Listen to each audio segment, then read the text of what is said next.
Are the doors locked? The windows bolted? Are the lights extinguished? The night of the Antler King begins, and those who are not prepared will not survive. Come close, newcomer. There's space on the floor, in the corner with us. We'll sleep in shifts tonight, and when the dawn breaks, we will know that we are safe, and that another year has passed within the Antler King's reign. Ah, this is your first night of the Antler King, is it? Well, don't be afraid. You have company and shelter. You won't be asleep, unaware, and you won't be out in the wilderness. Yes, this is a village, but all of the outside world is the wilderness on the night of the Antler King, and we don't tempt fate. It's best not to. So keep your head down while you sleep, and keep your eyes open when you're awake.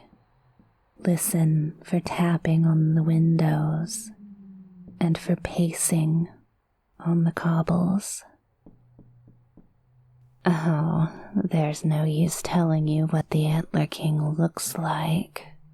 If you ever have the misfortune to see him, you're as good as dead by that point.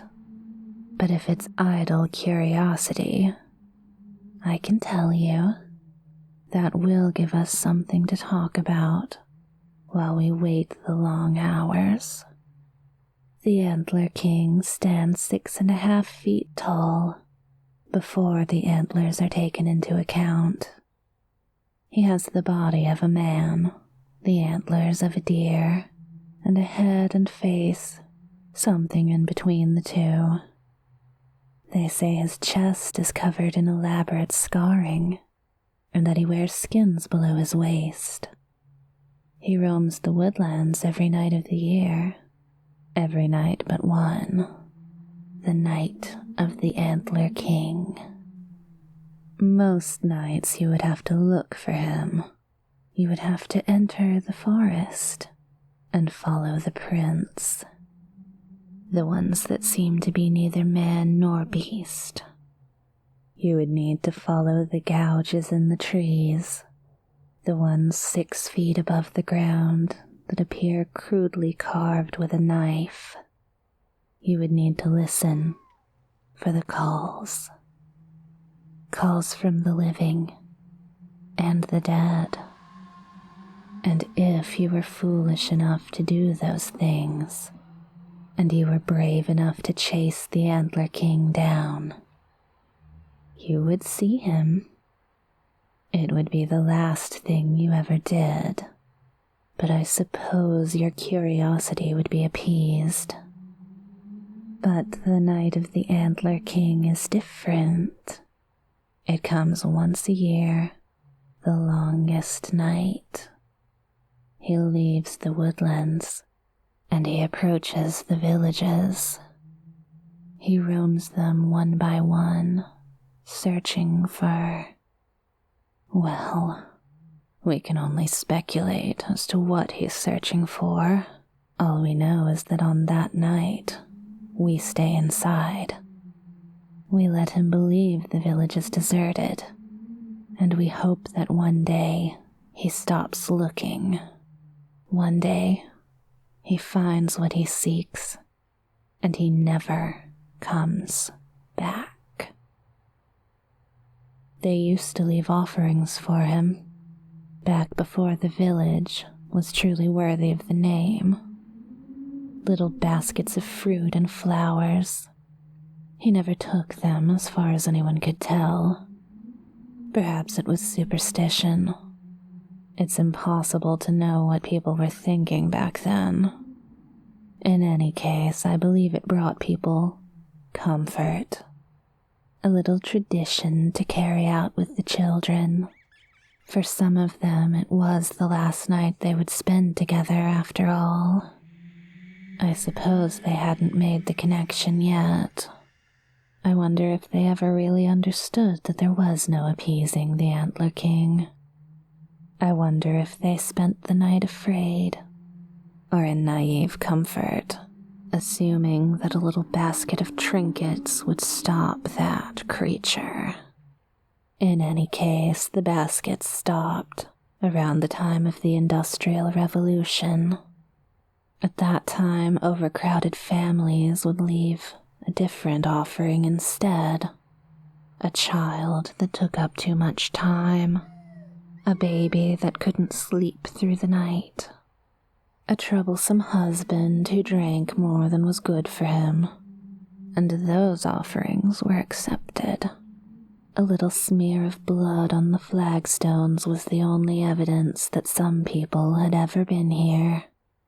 And that seemed to do it. Some people disappeared, but only some. And houses weren't broken into. People felt safe. Not everybody went, mind you. Some offerings were left on the doorstep as they were given.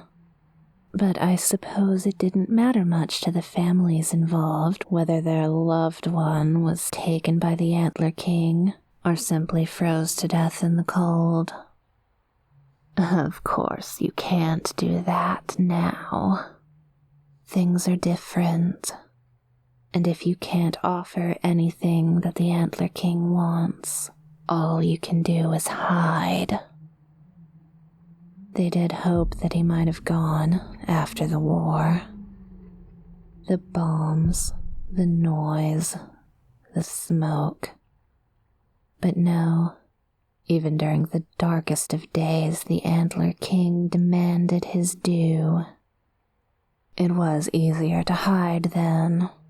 Nobody had their lights on anyway. Many families simply spent the night in the shelters and left it at that. You may find that some families still do.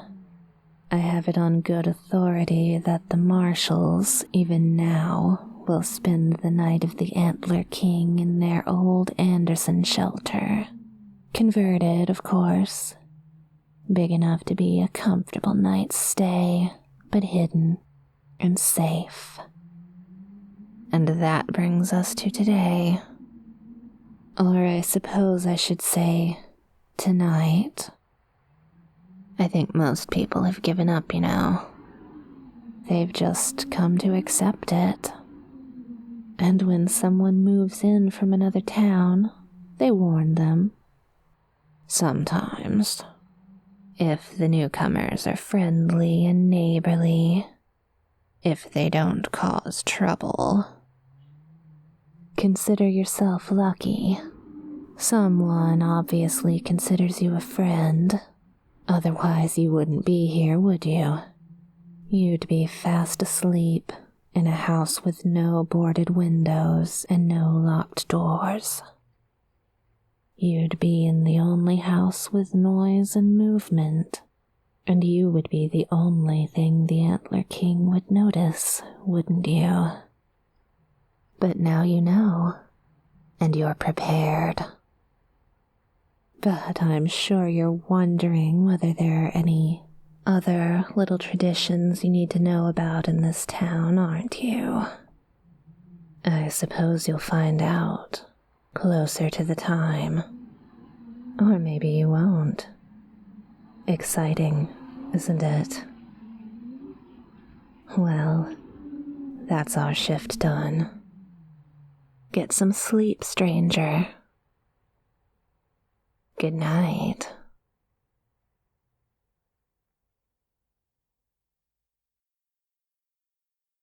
And you would be the only thing the Antler King would notice, wouldn't you? No, you can't come over here. You're purring too loud. I'm telling scary stories.